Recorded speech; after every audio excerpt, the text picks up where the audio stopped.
Magandang gabi mga masters, bali ngayon po ay 3 videos po ma-upload ko po sa aking YouTube channel. Tama nga mga masters, 3 videos nga po ma-upload ko po. Yon, what's up mga masters? Nandito na naman tayo sa panibagong araw, panibagong kabanata na naman ang pagsasama-samahan natin ngayon guys.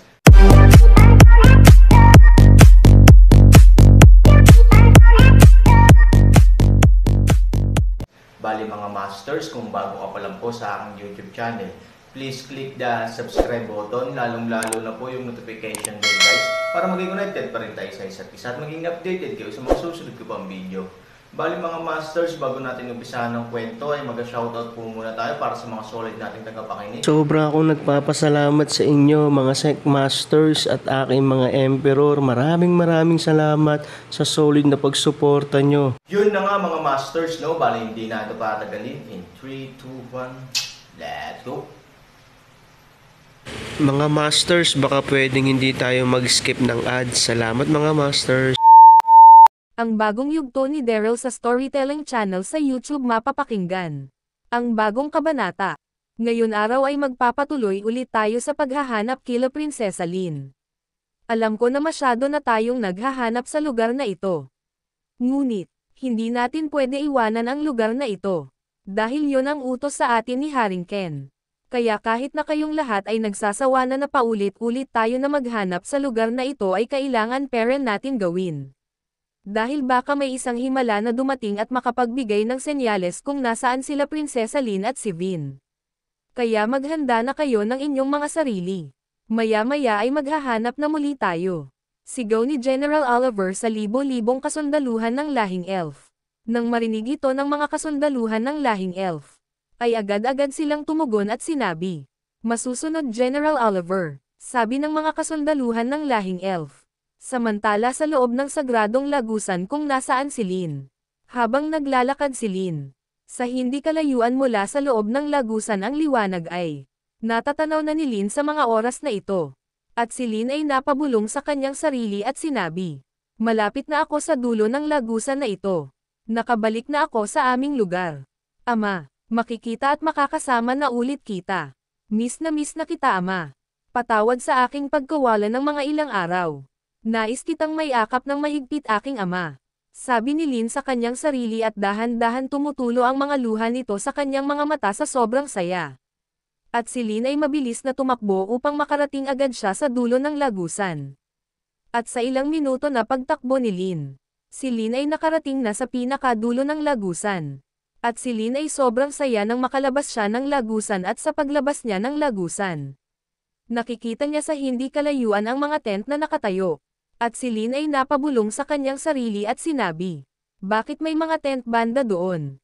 Anong mayroon doon?" At si Lin ay may nakita na iilang mga figure na naglalakad malapit sa mga tent na mga nakatayo.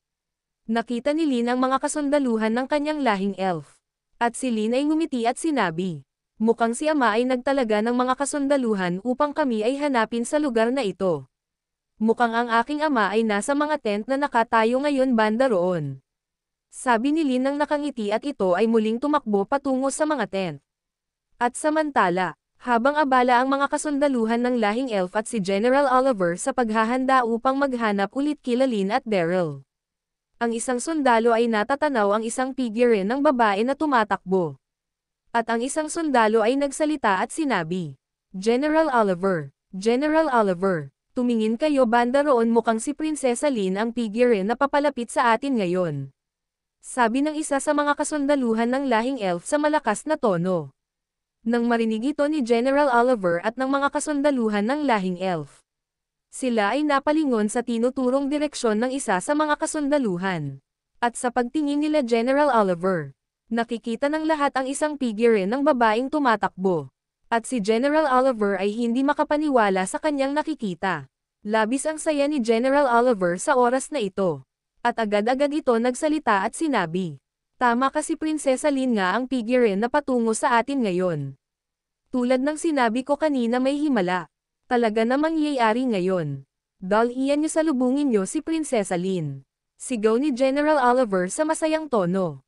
Nang marinig ito ng mga kasundaluhan ng lahing elf, sila ay agad-agad na tumugon at sinabi, "Masusunod General Oliver," At agad-agad na kumilos ang mga kasundaluhan ng lahing elf. At sinalubong nila si Lin. At maya-maya, si Lin at ang mga kasundaluhan ng lahing elf ay nagkalapit na. At ang mga kasundaluhan ng lahing elf ay mga nagsiyuko at sinabi sa malakas na tono. Maligayang pagbabalik Prinsesa Lin. Lubos kaming masaya na makita ka muli namin. Sabi ng mga kasundaluhan ng lahing elf. Nang marinig ito ni Lin, ito ay nagsalita at sinabi, sobrang saya ko din na makita ko kayong lahat. Patawad kung naging abala kayo sa mga nagdaan na madaming araw na lumipas. Alam ko na tinalaga kayo ng aking ama upang ako ay hanapin. Paumanhin sa inyong lahat, sabi ni Lin. Nang marinig ito ng mga kasundaluhan ng lahing elf, ang isa ay nagsalita at sinabi, "Huwag mo na isipin pa iyon Prinsesa Lin. Ang mahalaga ay ikaw ay nakabalik na. Magiging masaya si Haring Ken sa iyong pagbabalik," sabi ng isang sa mga kasundaluhan. At si General Oliver ay nakarating na din kung nasaan sila Lin at ang mga kasundaluhan. At si General Oliver ay yumuko at sinabi sa nakangiting na tono, "Maligayang pagbabalik aming Prinsesa Lin." Sabi ni General Oliver. Nang marinig ito ni Lin, siya ay ngumiti at sinabi, "Salamat General Oliver, masaya ako na makita kang muli." Sabi ni Lin. Nang marinig ito ni General Oliver, ito ay nagsalita at sinabi, "Ang iyong ama Prinsesa Lin ay sobrang matutuwa kapag ikaw ay nakita niya muli. Halika Prinsesa Lin, tayo na muna tumungo roon sa aming tinayo na mga tent upang ikaw ay makakain.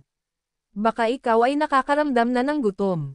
Nais ko sana tanungin kung ano ang nangyari sa iyong ngunit. Alam ko na ikaw ay pagod at gutom sa mga oras na ito. Kaya tumungo na tayo roon upang ikaw ay makakain na," sabi ni General Oliver. At si General Oliver ay tumingin sa mga kasundaluhan ng lahing elf at sinabi, "Maghanda kayo ng makakain ni Prinsesa Lin. At dalan niyo sa aking tent," sabi ni General Oliver. Nang marinig ito ng mga kasundaluhan agad-agad silang tumugon at sinabi, "Masusunod General Oliver." At ang mga kasundaluhan ay tumakbo pabalik kung nasaan nakatayo ang mga tent. At si Lin ay nagsalita at sinabi, "Salamat General Oliver. Tama ka, masyado ako nakakaramdam ng pagod ngayon," sabi ni Lin nang nakangiti. At si General Oliver ay ngumiti at sinabi, "Kung ganun Miss Lin, kumain na muna ikaw upang makapagpahinga ka," sabi ni General Oliver kay Lin nang nakangiti. At si General Oliver ay pinangunahan ang paglalakad pabalik sa kanyang tent habang katabi niya si Lin. At sa ilang minuto na paglalakad nila General Oliver at Lin, sila ay nakarating na sa tent ni General Oliver at si General Oliver ay nagsalita at sinabi, "Prinsesa Lin, pumasok ka muna sa aking tent. Antayin mo ang mga kasundaluhan na magtungo dito na may dala-dala mga pagkain. At ako ay tutungo sa iba pa natin mga kasundaluhan upang sabihin na maghanda na sila dahil sa oras na makapagpahinga ka na. At makakain. Tayo nang tutungo agad sa lugar ng mga mangkukulam na elf," sabi ni General Oliver. Nang marinig ito ni Lin, siya ay nagsalita at sinabi, "Bakit tayo tutungo sa lugar ng mga mangkukulam na elf? Bakit hindi sa kaharian ng aking ama?" "Oo nga pala General Oliver. Wala ba si ama dito ngayon?" sabi ni Lin. Nang marinig ito ni General Oliver, ito ay nagsalita at sinabi, "Tama ka Prinsesa Lin, si Haring Ken ay wala dito. At kaya tayo tutungo sa lungsod ng mga mangkukulam na elf. Dahil naroon ang iyong ama na si Haring Ken.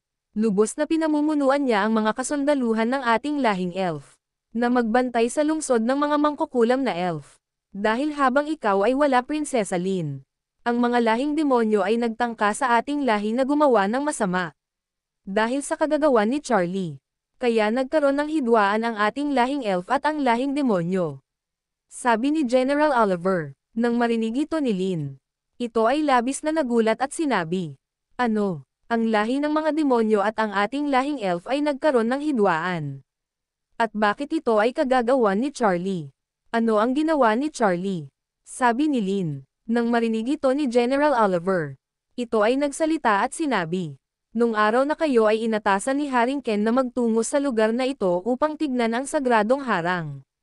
Napag-alaman na si Charlie pala ang gumawa ng kalapastanganan na gawain sa lungsod nila Matandang Lost. At dahil sa ginawa ni Charlie na iyon na pagnanakaw ng ilang mga gamot sa silid pagawaan sa lungsod ng mga mangkukulam na elf, Si Matandang Loss ay muntik na din mapahamak.